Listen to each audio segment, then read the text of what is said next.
today we're making peanut butter truffles, which is one of my new favorite recipes ever. It's so good and they taste like crack. I was gonna show you guys everything that we put in them. They're super easy. Basically what goes in them is oatmeal.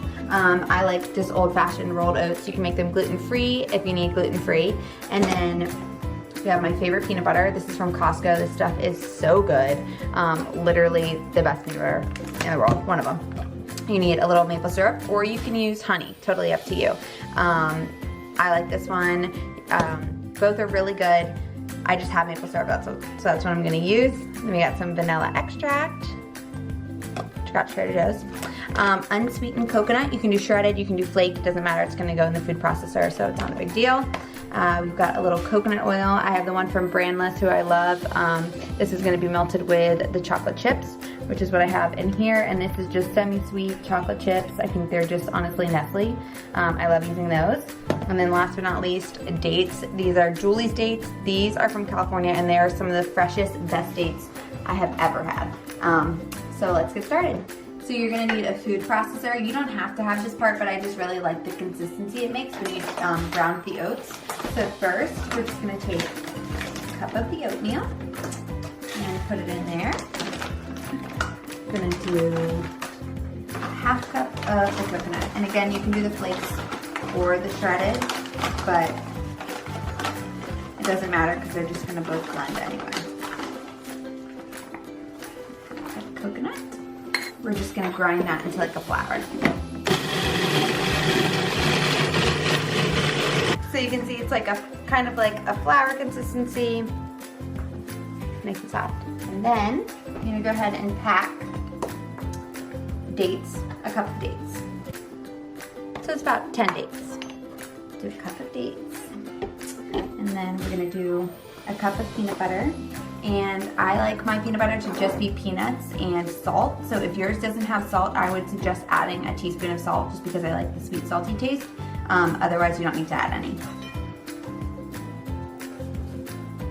This gives it that good, dense, chewy consistency. Get all that in there. And then you can do like a third to a half cup of maple syrup. Up to you. The dates give it a nice sweetness, so either way. A little overflow. Alright. That's the good stuff right there. And then lastly, just a teaspoon of vanilla extract.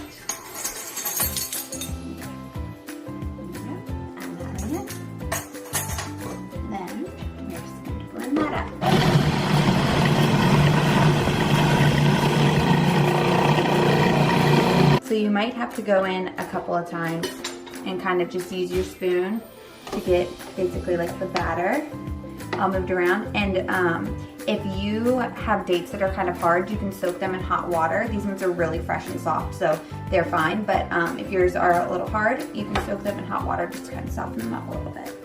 And then we'll keep blending. So it's a little bit of a process, but it's worth it.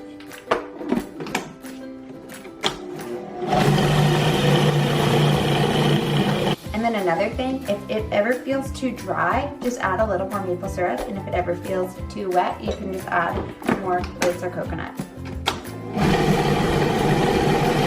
It also completely depends on your peanut butter, like how liquidy it is, and then also on your maple syrup or honey, depending on that too. Okay, so let's see. So the consistency is pretty good. You can see it's kind of like turns into a ball form, which is good. That's kind of what you want. I think we are actually set. It's perfect. All right, now that it's all done, you're just gonna take it out of your food processor and put it in a bowl. Get your dough in there. You can kind of mash it so it's kind of all stuck together. And then you're just gonna pick some up and we're gonna just start rolling it in to little balls. Probably about that size, palm size. Okay, so they're all done. I've got them on this baking sheet, and you can either, whoops, lost them. You can either use parchment paper, or I have this thing called a silpat, which you can just order on Amazon, and it's just like a reusable little thing for underneath them. So we're gonna leave these here, and next we're gonna melt the chocolate, dip them in chocolate, put them in the fridge, and they'll be ready to go. All right, next up we're gonna go ahead and melt the chocolate. So we've got a cup of chocolate chips, and then we're gonna do about a heaping teaspoon, maybe about 2, of coconut oil. And then it just helps melt chocolate melt. We're gonna go ahead and turn the burner on. And you wanna cook it nice and low because chocolate actually cooks really fast and you don't want to burn it. You can use a double broiler, but you just kind of have to watch it the whole time. We're ready to go. We're gonna dip the balls. Okay, so next we're gonna take each little ball and you just can roll it right in chocolate. And I like to use 2 forks. Kind of just helps a little bit. Roll it right in. Try to drip off the bottom a little. And then put it right there. We're gonna go through and do every single one and then just put them in the fridge. Okay, they're all done, nice and chocolatey. And I actually saved a couple on the side for tea, just without chocolate. But you can obviously do this too. We're gonna put them in the fridge for about 30 minutes to an hour. And they will be ready to go. Okay, so they're all done. You can see the chocolate kind of parted on like a little shell. And they're so good.